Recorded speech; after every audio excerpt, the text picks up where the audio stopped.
ব্যাপারটাকে কোথায় নিয়ে গড়াইছে আপনি চিন্তা করতে পারেন। সাকিব বুবলিকে ইঙ্গিত করে এই যে লেলি কুকুর, আমেরিকার লেলি কুকুর কি বলছে যে তারা গার্লফ্রেন্ড বয়ফ্রেন্ড হিসেবে অবৈধ সন্তান দিছে। আসসালামু আলাইকুম সাকিবিয়ানরা, আশা করছি সবাই অনেক অনেক ভালো সুস্থ আছেন। তো একটা লেম একটা টপিক নিয়ে ভাবছিলাম, এই টপিক নিয়ে আর একটা কথাও বলবো না, বাট না না, এই তিনজনের সাথে আরেকজন লেলি কুকুর যুক্ত হয়েছে। সো আমরা আজকে তাদেরকে নিয়ে দেখবো যে তারা কি বলেছে, প্রত্যেকটা কথার জবাব আজকের এই ভিডিওতে দেওয়ার চেষ্টা করব। Let's go. এই যে যদি তোতলা তোতলা বিজয় সাকিবিয়ান 24 নামে পেজ, তোতলা তোতলার একটু দেখেন। সেটা আপনাদের কাছে কেমন লাগছে সেটা কমেন্টে জানান। আর এদিকে আমি লিখে লাস্ট ছবি আরো আসতে পারে সেটা আপনারা কমেন্টে জানান, জেনে থাকেন। মানে যে বিমানবন্দরে যে পিকটা আছে, সাকিব বুবলি একসাথে একটা ফটো তুলছে, সেই ফটোটা নিয়ে কটূক্তিমূলক একটা ভিডিও বানাইছে। এই যে দেখেন, হারামজাদা ও বানাইছে।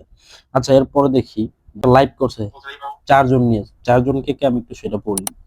আরিয়ান লেলি কুকুর, আমেরিকা কুত্তা, আর হচ্ছে তুফান নামে যে বাটপার আছে, বাটপার বিজয়।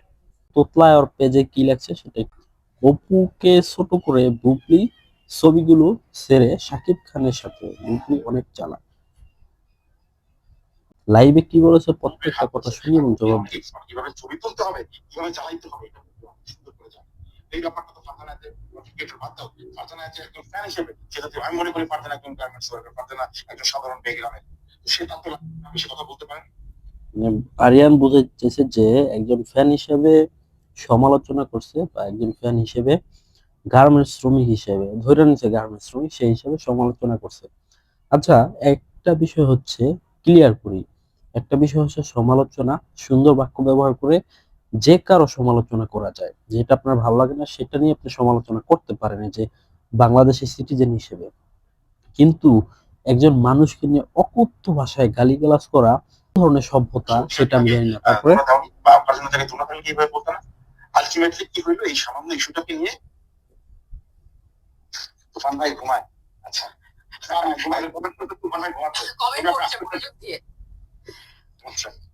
একটু লেলি কুকুর দেখেন না, লেলি কুকুর ঘুমাইতেছে। যে লেলি কুকুর, তুফান নামে লেলি কুকুর, ওই যে ওইখানে ঘুমাইতেছে দেখেন লাইভের মধ্যে এসে।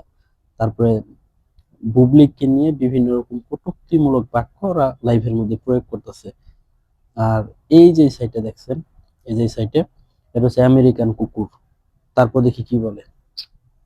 আমি একটু একটু বলি, সেটা ওনাদের ব্যাপারের জন্য বলছি না, মানে মিস বুবলি বা বীরের ব্যাপারে না, বাট যেহেতু এখানে আমেরিকান ল নিয়ে কথা হয়েছে, এটা মানে এখানকার নিয়মেরও অনেকে দেখছেন, এইটা ক্লিয়ার করে দিই। সেটা হচ্ছে মানে এখানে অনেক রকম, বিশেষ করে জন্মসূত্রে নাগরিকত্ব, সিটিজেনশিপ, এইটা নিয়ে যে ডোনাল্ড ট্রাম্প যেটাই তুলুক না কেন, এটা অনেকে এর আগে মানে গভর্নমেন্ট এসেও বারবার তুলেছে, শিথিল করবার চেষ্টা করে, বাট এটা আমেরিকার লাইফে এটা আসলে কখনো পসিবল না।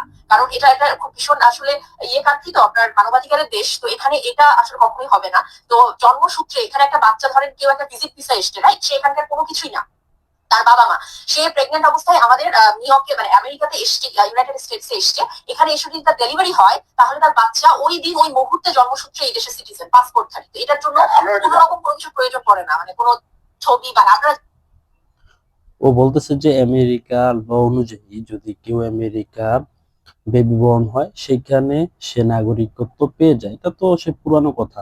তারপর দেখি কি বলি। জানেন এই দেশে গার্লফ্রেন্ড মানে এখানে যে আপনার বৈবাহিক সম্পর্কে সম্পর্কিত থাকতে হয়, এর কোনো মানে নেই সিটিজেনশিপের জন্য। এই ব্যাপারগুলো আসলে ওদের টপিক নিয়ে আমি বলছি না, আমি জাস্ট আমাদের এখানকার লটা ক্লিয়ার করলাম।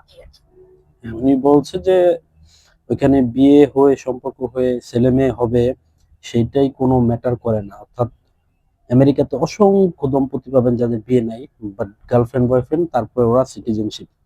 ব্যাপারটাকে কোথায় নিয়ে গড়াইছে আপনি চিন্তা করতে পারেন। সাকিব বুবলিকে ইঙ্গিত করে এই যে লেলি কুকুর, আমেরিকার লেলি কুকুর কি বলছে যে তারা গার্লফ্রেন্ড বয়ফ্রেন্ড হিসেবে অবৈধ সন্তান দিছে। তো এই জিনিসটা ওরা যেটা কল রেকর্ডে বলছে, সেই বিষয়টা এখন লাইভে এসে বললো। তার মানে স্পষ্ট যে কল রেকর্ডটা ওদেরই ছিল, এটা স্পষ্ট। তারপর আমার কাছে মনে হয়েছে পারবে এই জায়গাটা থেকে আমার শোনা যাচ্ছে। হ্যাঁ হ্যাঁ হ্যাঁ, আমার কাছে মনে হচ্ছে এই জায়গাটা থেকে বুবলি একটা এক্সপার্ট, এবং তিনি আসলে বাংলাদেশ বিশেষ করে আঘাতটা করেন, এবং এটা বুবলি। আচ্ছা, এই যে আরিয়ান নামে যে কুকুর আছে না, ইকবালের চামচা, ইকবালের পার্সোনাল সাংবাদিক, এই সাংবাদিক কি বলছে দেখেন, যে বুবলি অনেক চালাক। আমার কথা হচ্ছে বুবলি অনেক চালাক, নাকি বুবলি চতুর নাকি বোকা সেটা জানি না, তোর কি হইব? ফকিন্নির বাচ্চা ফকিন্নি, তুই কে? তুই একটা ইকবালের চামচা, তুই শাকিব খানকে নিয়ে কথা বলার মতো যোগ্যতা রাখোস না। হ্যাঁ, এটাই বলি, শাকিব খানকে নিয়ে চামচামি করে তোর পেজ বড় করছস, তোর ফ্যান ফলোয়ার গেইন করছস, হুট করে তোর ইকবাল বাপ লাগে, তোর ইকবাল, সেই ইকবাল বাপের টাকা খাইয়া তুই শাকিব খানের বিরোধিতা করছস, তুই আবার শাকিব খানের নিয়ে কথা বলার যোগ্যতা রাখস? শাকিব খান তোর কি লাগে, বাপ লাগে? শাকিব খানের নিয়ে কথা বলার ন্যূনতম যোগ্যতা তোর নাই। অনেকটা ভুল। আর দ্বিতীয় কথা হচ্ছে যে আমি তোমাকে বারবার বলছি, বুবলিকে উপরে যারা সিম্প্যাথি আনেন, যারা বলেন যে শাকিব খানের সাথে অপু বিশ্বাস বেইমানি করছে, অপু বিশ্বাস হচ্ছে জায়েদ খানের সাথে ভালো সম্পর্ক ছিল, অপু বিশ্বাস হচ্ছে রিয়াজের সাথে ভালো সম্পর্ক ছিল, অপু বিশ্বাস হচ্ছে শাকিব বিরোধী যারা রয়েছেন তাদের সাথে আসলে ভালো সম্পর্ক রয়েছে। একটা কথা আমি বলি, আমরা সাকিবিয়ানরা বুবলিরও ফ্যান না, আমরা সাকিবিয়ানরা অপু বিশ্বাসের ফ্যান না, আমরা সাকিবিয়ানরা শাকিব খানের ফ্যান। শাকিব খান যার সাথে মন চায় তার সাথে থাকবে, শাকিব খান যার সাথে মন চায় তার সাথে চলবে, এটা তার একান্তই পার্সোনাল ব্যাপার, এটা নিয়ে আমাদের কখনো মাথা ব্যথা ছিলও না আর থাকবেও না। সমস্যা কাদের জানোস? সমস্যা হচ্ছে অপু বিশ্বাসের ভক্ত বা বুবলির পার্সোনাল ভক্ত যারা, তারা শাকিব খানরে এক একজনের সাথে দেখতে পারে না, কিন্তু আমরা শাকিব খানকে যার সাথে দেখি তার সাথেই ভালো লাগে। তারপর এটাই যদি হতো তাহলে সাকিবের ক্রুশাল মোমেন্টে অপু বিশ্বাসের ভূমিকাগুলো আমরা দেখেছি। এটাই যদি হতো তাহলে শাকিব খানের ক্রুশাল মোমেন্টে যখন বুবলির সাথে শাকিব খানের একটা সম্পর্ক এবং এটা একটা প্রমাণিত হচ্ছে, সেই মুহূর্তেও শাকিব খানের যারা এন্টি প্যানেল শিল্পী সমিতি নির্বাচনে বুবলির সাথে কিভাবে হেল্প করেন, তাদের জন্য ভোট চাওয়া পড়া আপনার ওপেনলি ফ্রি দিয়ে আসা বিশেষ করে এটা করাইতে পারে নাই। অবশ্যই দিচ্ছে একটা সহজ সরল ঘটনা একটা নেই, ওর ভিতরে এখন। আমি একটা কথা বলি, তুই অপু বিশ্বাসের ভক্ত ভাই, ঠিক আছে, কিন্তু শাকিব খানকে অ্যাডজাস্টমেন্ট করে অপু বিশ্বাসের মেনশন করে এই বিষয়গুলো এখানে বলতে হবে, তোর এগুলো শিখাইছে কে? তুই অপু বিশ্বাসের ভক্ত, তাকে নিয়ে কথা বল। শাকিব খানকে নিয়ে কথা বলার মতো ন্যূনতম যোগ্যতা তোর মতো আরিয়ানের নাই। তুই একটা লেলি কুকুর, তোর মতো আরিয়ানের সামান্যতম যোগ্যতা শাকিব খানকে নিয়ে বলার মতো নেই। হ্যাঁ, তারপর যে পলিটিক্স এগুলো আসেন আপনি দেখবেন যে ম্যাক্সিমাম কথা বলে হচ্ছে হেসে উড়ায়। এবং আমি তো অপু বিশ্বাসকে দেখছি, ও আড্ডা দিতে প্রচুর পছন্দ করে, যখন ও কথা বলে কারোর সাথে মন খুলে বলে, ওর মধ্যে ব্যস্ত জিনিসটা কর, এত কিছু বোঝে না। হ্যাঁ, আর ওই সময়টাতে সাকিব ডেসপারেট চলেছে, এটা তো সত্য কথা। সাকিব আসলে ওই সময় কারোর সাথে নিতে পারে না। আচ্ছা, ও বললো যে অপু বিশ্বাসের মধ্যে প্যাচগোছ বলতে কিছু নেই। আমি এমন অসংখ্যবার দেখছি যে বুবলি যদি ফেসবুকে একটা পোস্ট করে, সে 1 ঘন্টার মধ্যে অপু বিশ্বাস পোস্ট করছে, বা অপু বিশ্বাস একটা পোস্ট করে, বুবলি সে 1 ঘন্টার মধ্যে সেম সেম আরেকটা পোস্ট করে। দেখ ভাই, তোরা আমরা বারবার বলি, তোদের এই 4টা লেলি কুকুর আছিস না, তোরা 4জন লেলি কুকুর আমরা বলি, তোরা যদি পার্সোনাল কারো ভক্ত হয়ে থাকস তারা নিয়ে কথা বল, আমাদের কোনো আফসোস নাই। আমরা অপু বিশ্বাসের ভক্ত না, আমরা বুবলিরও ভক্ত না, আমরা শাকিব খানের ভক্ত। সো শাকিব খান এগেনস্টে যখন কথা বলবি, যে কেন একজনের প্রতিপক্ষ হয়ে কথা বলবি, তখন আমরা সাকিবিয়ানরা তোদের মতো লেলি কুকুরদের 1 সেকেন্ডের জন্য সাথ দিব না। তারপর ইমোশনটা নিয়ে ওকে কালার করে বুবলির জায়গাটা আসলে দখল করছে। আর আলটিমেটলি আপনি যদি বলেন বুবলি কিন্তু এখনো অগ্নি ক্যাটাগরির ওই নায়িকাটা হতে পারে না। আপনি যদি আচ্ছা, উনি বলছে যে বুবলি এখনো পর্যন্ত ওই ক্যাটাগরির কোনো নায়িকা হতে পারে না। আচ্ছা, তোরা আমি বলি, এই যে তোরা আমি বলি, বুবলি একজন অ্যাক্টরস বাংলাদেশের, তুই 2টা ডলার ইনকাম করার জন্য বেটা একজন অ্যাক্টরের ছোট করস? তোর কি যোগ্যতা আছে? তোর কি যোগ্যতা আছে? ক্যামেরার সামনে যে একটা সুর দিতে পারবি, ঘরে একটা ক্যামেরা বসাইয়া কথা বললে কি বড় হয়ে যায়? দেখে বলেন বুবলির একটা হিট সিনেমার নাম বলেন তো, যে যেটা আসলে একটা তাণ্ডবের মতো হয়েছে বা তুফানের মতো হয়েছে বা যেটা আসলে প্রিয়তমার মতো হয়েছে, ওইটাই।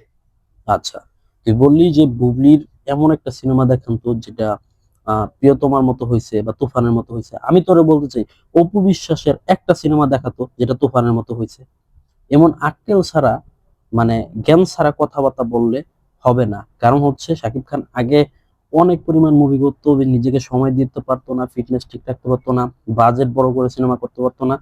সো সেক্ষেত্রে অপু বিশ্বাসের লাইফে এমন কোনো সিনেমা নাই যেটা তুফানকে টেক্কা দিতে পারে আর তাণ্ডবকে টেক্কা দিতে পারে। তুফান তাণ্ডবকে টেক্কা দিতে পারে একমাত্র শাকিব নিজেই।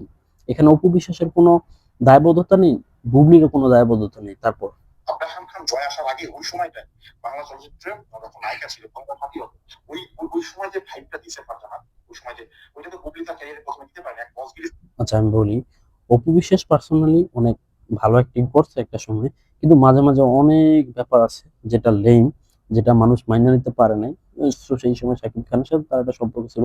আমরা একটা কথা ক্লিয়ার করি, আর গেচাল বেচাল শুনে লাভ নেই, আমরা একটা কথা ক্লিয়ার করি, আমরা সাকিবিয়ানরা কারো নিজস্ব ব্যক্তিগত পক্ষে নয়, না অপুর পক্ষে না বুবলির পক্ষে। শাকিব খানের এগেনস্টে যখন কথা বলবি তোরা 100 বার ভাইবা চিন্তা কথা বলবি।